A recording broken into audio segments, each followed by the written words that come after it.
din sa after ng pag-pitch sa akin, parang sinabi sa akin ng mga boss na, Lance, parang hindi ka masaya, ganun. Sabi ko, ay, pasensya na po, first time ko lang po makaranas ng pitching kasi never ko po itong naranasan. So, yung parang sobrang na-overwhelm ako sa pakiramdam na, hala, parang ganito pala yung feeling na, may magpipitch na sa inong project kasi dati I had to audition for every role that I got.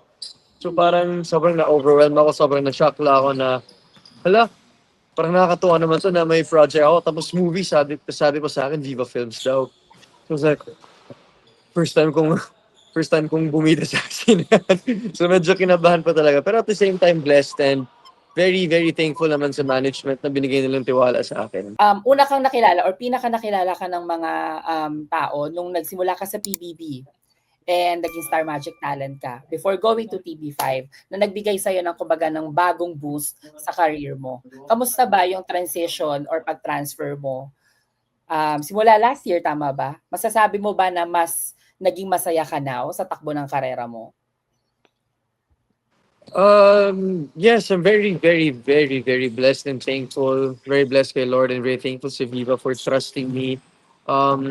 Before entering Viva, I would consider myself as a nobody in Philippine show business talaga. Because I would just be known as Lance from PBB, nothing else. Like, wala talaga akong sumatak na role and never din ako nabigyan ng chance na gumanap ng role as big as Avenues of the Diamond. So, ito talagang pinaghahandaan ko kahit after PBB pa parang sinabi ko sa sarili ko, pag nagkaroon ako ng big break, hindi ko sasayangin. And I will cherish and take care of it. Kasi ilan lang kami na binigyan ng chance para bumida, mabigyan ng lead role. And syempre, I'm grateful pa naman sa lahat ng natutunan ko sa Star Magic and sa ABS, no? Before, but I'm really just so appreciative of Viva na they just gave a kid na syempre malaki lang din yung pangarap para bumida and para magpasaya para mga tao.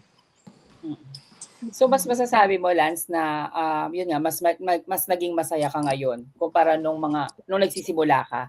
And mako-consider mo rin siya na it was a good move. Yes, very best move ever in my career. Definitely. No regrets po.